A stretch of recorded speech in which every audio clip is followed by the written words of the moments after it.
23, she was 17. And when your wife is a little bit younger, it's easier to make her your wife. No.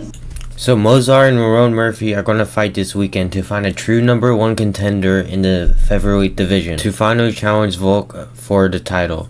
Movsar, who is 19-0, Lerone Murphy is 17-0. This is going to be the clearest #1 contender fight that they can make. Although with the UFC making some very interesting decisions in their title fights recently, like when they gave Lopez a second title shot, they did Justin Patty for an interim shot, you never know what's going to happen. And John Silva was talking about going to this event to sign a contract with Dana White to fight Volk while being on his 1-fight win streak. Beating Arnold Allen, who yes is a very great win, but this was coming off a year layoff for Arnold Allen. So in this video I will be giving a prediction about the fight and talk about the Featherweight division in general. Okay, first, Lerone Murphy vs Movsar Evloev. This is a somewhat easy pick for me, to be honest. Lerone is coming off a highlight KO over Aaron Pico, where he took the fight on short notice and KO'd him in the first round with a spinning elbow. But besides that, Lerone isn't a KO guy, and Aaron Pico never even deserved a highly ranked fight in my opinion, at least for his debut. Before this fight, Lerone went to a decision against Josh Emmett, which you could argue that Emmett won 2 rounds, where Emmett took him down, and he even picked him up at some point. And Emmett just got destroyed by Kevin Vallejos, submitted by Zalal in the first round. He also got KO'd by Vallejos in the first round, where Emmett did not look good, like, at all. I don't rate Emmett at all, like, anymore. I think he's washed. But I do understand that styles make fights. Lerone has gotten taken down in 24 times in his 10 UFC fights, and Movsar is an amazing wrestler. I think he's the best wrestler in the division. And getting Lerone on the ground, I think Movsar could absolutely keep him down there. Movsar doesn't have bad striking either. I mean, he rocked Arnold Allen in their fight. Movsar, he does lack power though, which you can worry about, where I think Lerone could definitely take advantage of him on the feet.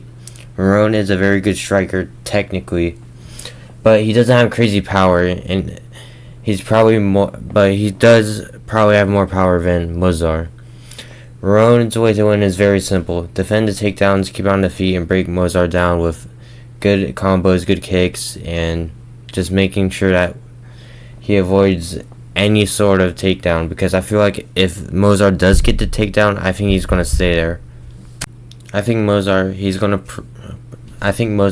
to pressure Lerone Murphy, a bit like how Aaron Pico did in their fight, but less reckless though, because if he does get reckless, Lerone always has a good tool bag, so he could definitely land something big. Movsar just needs to get the takedowns, and I think if he takes him down, he'll be able to keep him there for the full round. So for my official prediction, I got Movsar by decision. I think it's going to be a 50-45 or a 49-46. I can see Lerone having a moment in one of the rounds where maybe he rocks Movsar, but I think that's it. I think that's the only way Lerone could win, is if he lands something big and maybe gets Movsar hurt. He could get a finish, but besides that, I think it's going to be Movsar all day. I think the fight is going to look a bit like how JDM Islam did and Charles Max did. Okay, next let's talk about this Gene Silva Volk situation.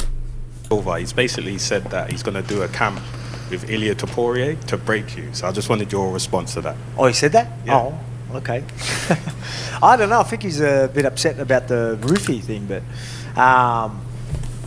I mean, like, you know, I don't think there was anything more than the fact that, like, you've got Roofy, who's a part of Engage Industries at the moment, AP Management, and, like, we connected sort of through that training there, and, you know, he's obviously a very good guy, incredible guy, nicest guy you ever meet, and obviously just wanted to work on his things, so I was always going to work with him. I know Rafa, so it was tough because I know Rafa as well, but at the same time, I was always going to work with Roofy, and I think John Silva took that to heart. Supposedly, I don't know if it's real that they're not following each, like, he doesn't follow Roofy anymore. I don't know. It shouldn't be like that. It's nothing like that. It's not like we're, you know, I don't know why he's getting so butthurt about that. So that clip was right after Volk beat Lopez the second time in a post-fight interview, and Gene Silva was talking about training with Ilia Topuria to go knock out Alexander Volkanovski. which is crazy because now Gene Silva is talking about how Dana and him they're gonna go sign a contract to go fight Volk after. They're gonna go sign a contract at this UFC London to fight Volk. I feel like Gene Silva, he's trying to like manifest this. He's trying to think, oh, I hope there's either like an injury to the winner of Mosvar and Lerone, or maybe it's just so boring that they give Gene the fight, because Gene is obviously, he is probably one of the most entertaining fighters right now, and especially in the featherweight division.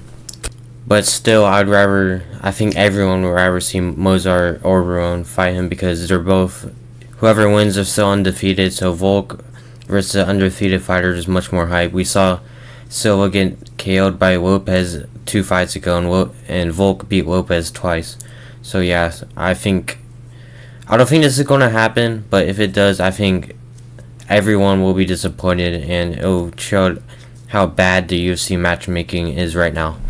So yeah, basically that's all I want to talk about. I'm excited for this UFC event, and stay tuned for more content coming your way. I'm gonna try to be more consistent, and yeah.